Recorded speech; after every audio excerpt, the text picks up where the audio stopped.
the digital pitch, kind of founders weren't able to fly. Everyone was really worried about what was going to happen the past couple of months. But the digital pitch actually accelerated the fundraising process. We saw that the time it takes to close a round was cut in half compared to the same data that was collected pre-COVID. Welcome to 20-Minute Leaders. Just sit back, relax, and learn from the leaders of today. It's a journey. Each one is different, unique, inspiring. Let's get started. This episode is powered by J Ventures, a community-driven VC fund in Silicon Valley in partnership with Leumi Tech, sponsored by Hippo Insurance, Opwest Labs, Turing, Hillel at Stanford, Leap, and in media partnership with CTech. Hello and welcome to 20-Minute Leaders. The tech ecosystem is changing so rapidly. We've never seen faster rate of change. Meet Y.Benjamin, the founder of Y.Benjamin Strategic Marketing. Yael is the founder of Startup Snapshot, a data-sharing platform working to increase transparency in the startup ecosystem. Former investment banker turned strategic advisor to innovators, she is on a mission to bring the same level of analysis she saw in the corporate world to startups, but in the flexible timeframe and formats that they need. With over a decade of experience in the industry, she has worked with hundreds of startups, helping them raise over $1 billion and counting. Y.Benjamin, welcome to 20-Minute Leaders. How are you doing?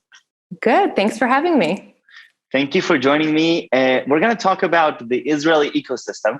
A lot of the times in the show, we're talking about the different values and the different things that we're seeing and the trends. But now we're actually going to go down to numbers, because through Startup Snapshot, you're actually coming scientifically in a data-driven way, trying to understand what is happening around us. And I'm so excited to dig deep into that. So I'd love for you to tell me a little bit about, what Startup Snapshot is, this project. And then I would love to hear, before we get into the details, how you've actually, been bringing your expertise from your previous organizations into this project.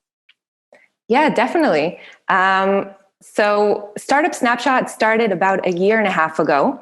For the past 10 years, I've been working with startups, helping them prepare for fundraising, go-to-market, strategy, basically taking my experience from before. I worked before in investment banking, and how do we kind of take that same methodology and processes, but condense them for startups.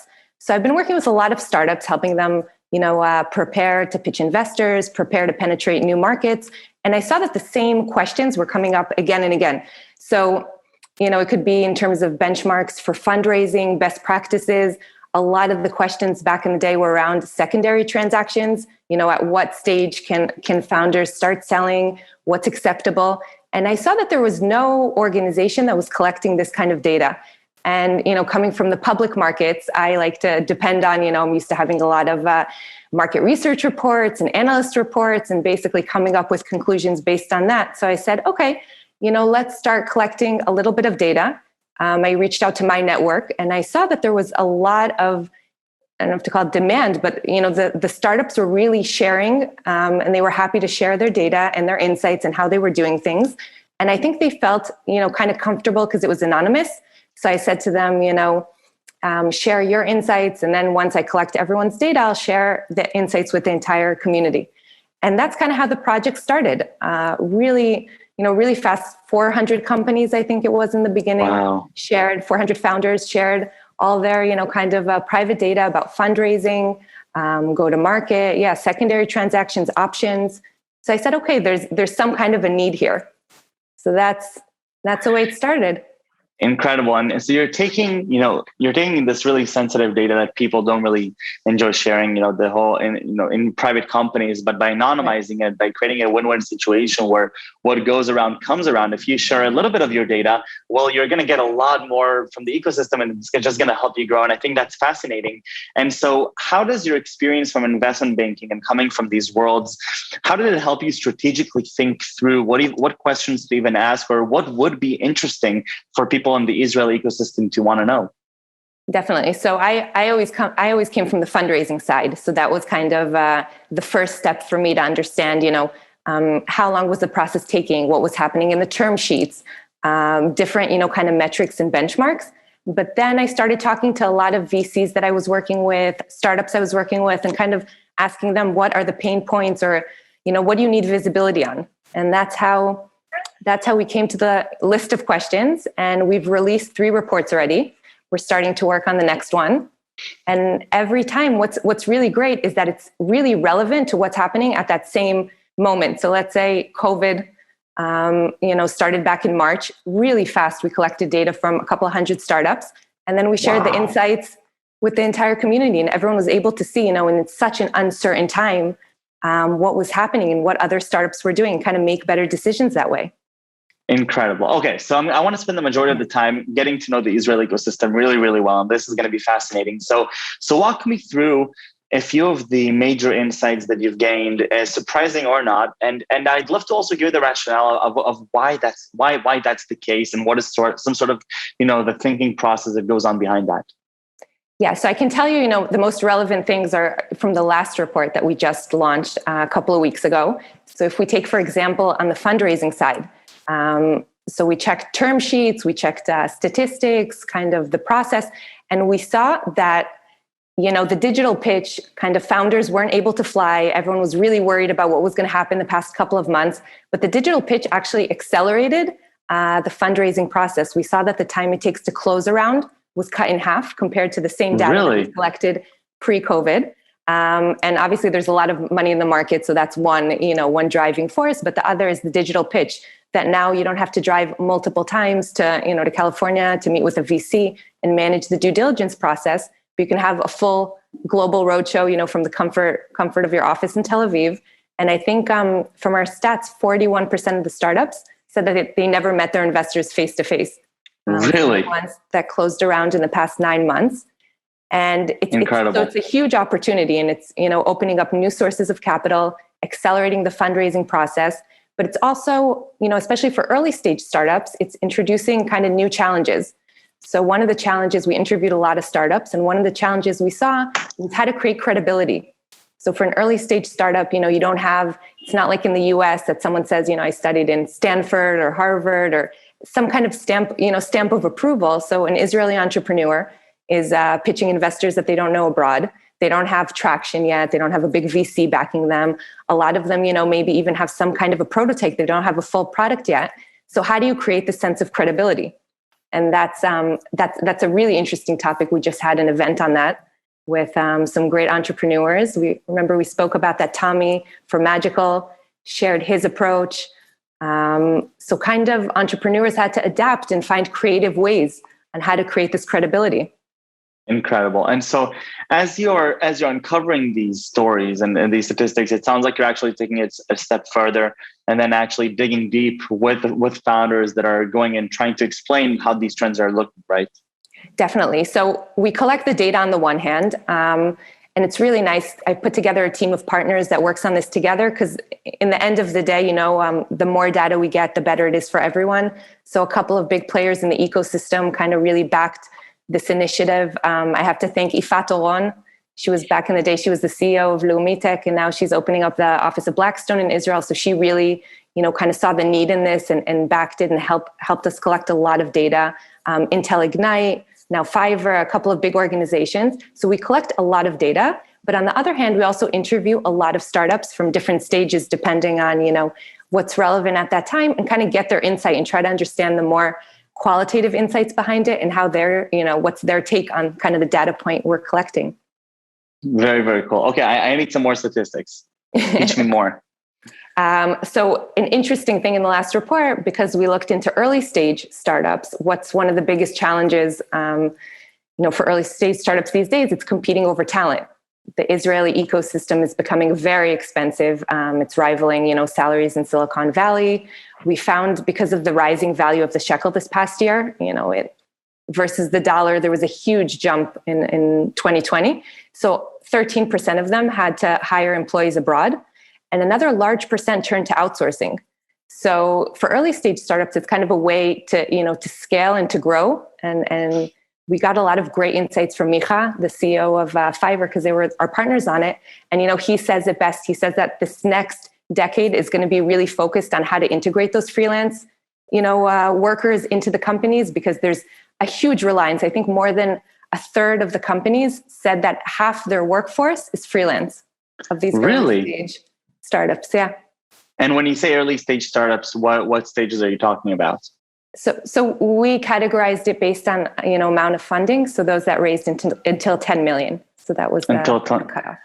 Wow. And so this is the most recent report, right? Yeah, that's from the past couple of months. And so now, did this question come up in the previous reports, or is this something that is new due to the emergence of the gig economy?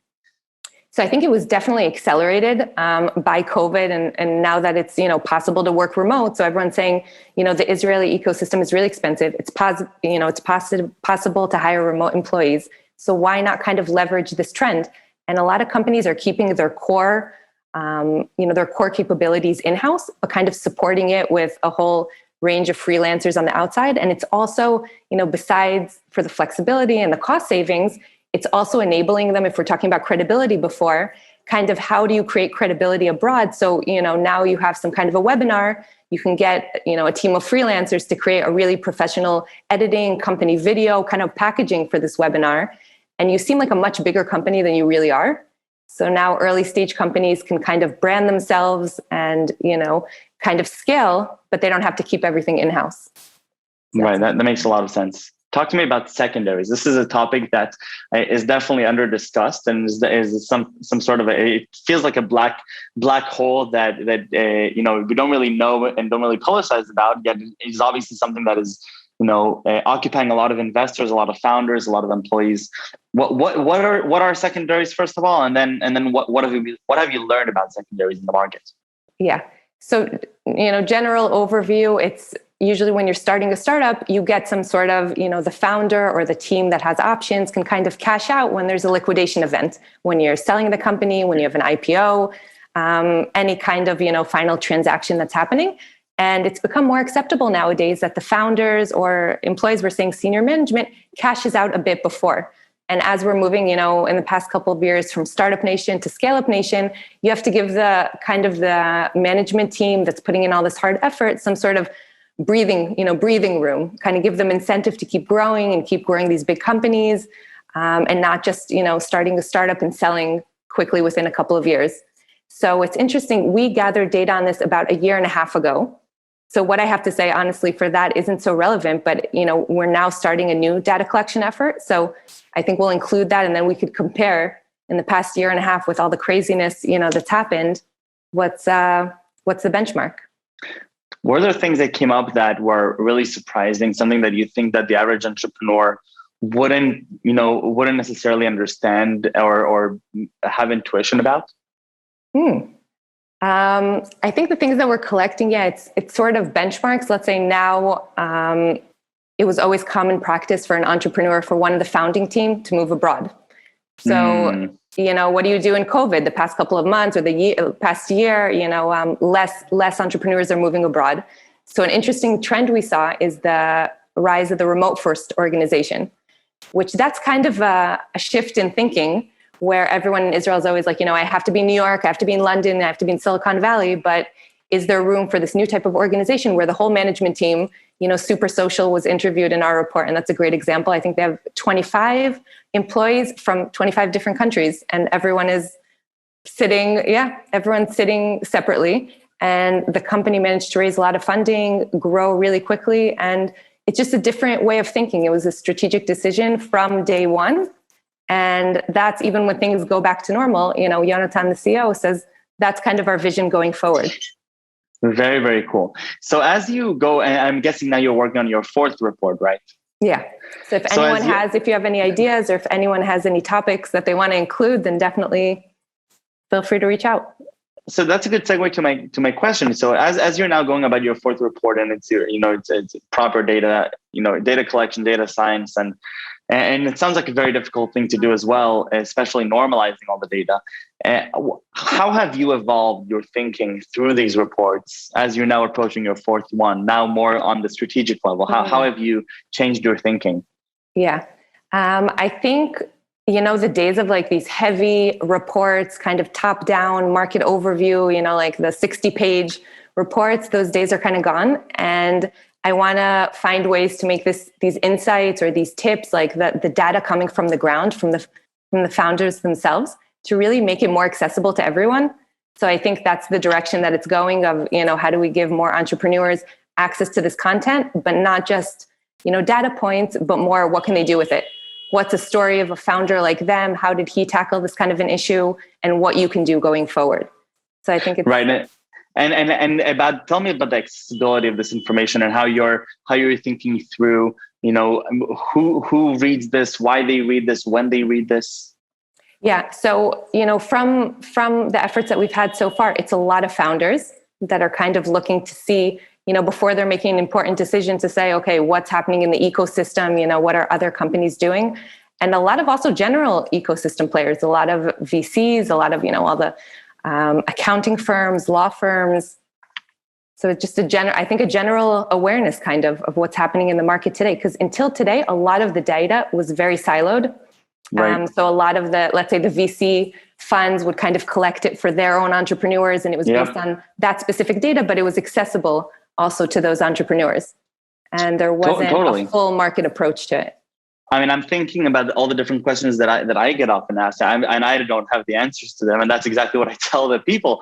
But they're asking me a lot of these types of questions. Is it acceptable to start a company remote? Is it acceptable to sell secondaries at this stage? Is it acceptable to raise this amount of money or to bootstrap until this point? Because a lot. It sounds to me that a lot of the things that we're experiencing is through the media and through the articles in the newspapers, which don't tend to really tell the full picture of what the ecosystem is like, right? They often even tell the outliers and the edge cases that aren't conforming to the normalcy.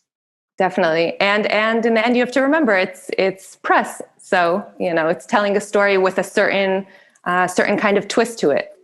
Right. And so it sounds like you're doing a big service to especially a lot of the younger and perhaps less experienced entrepreneurs that are trying to even figure out how does the world work.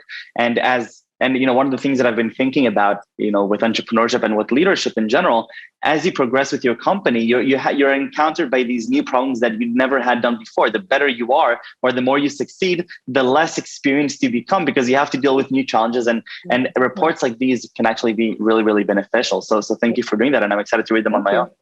I think it's also that the markets nowadays are evolving so quickly. Like, back in the day, you can say, this is the way it's been done for the past, 5, 6, 7 years, but it's not relevant anymore. Now things are happening in short bursts of, this is a situation for a couple of months. Think about half a year ago, how we saw the world, and how we're seeing the huge jump in investments now, and, kind of the frenzy in the market. So it's really short kind of sprints, and you have to know what's relevant, kind of hop on the wave in that very short amount of time. 100%. Yeah, this was so wonderful. Thank you for sharing those insights with me. I really enjoyed it. I have a few more questions, not about Startup Snapshot and not about this data collection, but it's more about you. And I want you to take me back to your childhood. Tell me what really fascinated you as a kid. What perhaps a favorite subject, a passion, hobby? Wow. So for me, I was always like a literature nerd. In the end, I studied, even in undergrad, I studied psychology and literature. So for me, it was like going to English class. Everyone was reading the Cliff Notes, and I was really reading the books for fun. And that's until today. Like when I find a really good book and I can say, okay, now, this weekend, I don't want to do anything besides finish this book. And that's amazing for me. Really, really cool. And some figure of inspiration or role model throughout your journey, professionally or personally? I think Stefan Sagmeister. He's a really famous Austrian graphic designer. And, now that I'm working, it's funny because I'm from like the business, I'm helping startups with fundraising, but a lot of the work that we do, I have a team of graphic designers. So a lot of the work that we do is how do we take, boring stats and turn them into kind of use infographics, use illustrations, use different design elements to turn them into something interesting. And that's what he does. He had an amazing exhibit, the Happiness Project, I think it was called, or something like that, where he took data on what makes someone happy. And then he used different, like graphic design elements to show it. And it was very, very, very cool. And what are 3 words that you would use to describe yourself? 3 words. I think ambitious. Because when I decide on something, it takes me maybe time to decide. But when I decide, I go for it. I would hope generous. You ask the friends and family around me. And energetic. A lot of sports. A lot of, yeah. Yael, toda rabba. Thank you very, very much. This was wonderful. The reports, they really are doing a great service, I think, to the ecosystem. And especially as, if things as things are changing much quicker than before at an accelerated pace, I think it's going to become more and more relevant for us to keep a strong foothold on what's happening and be able to even just think through these trends and understand, are we happy with these trends? Are we not happy with these trends? At the end, these are impacting the entire ecosystem and not just every startup on its own. And so thank you for the great work you're doing. Thank you. Thank you for having me. Wonderful. Thank you. Bye.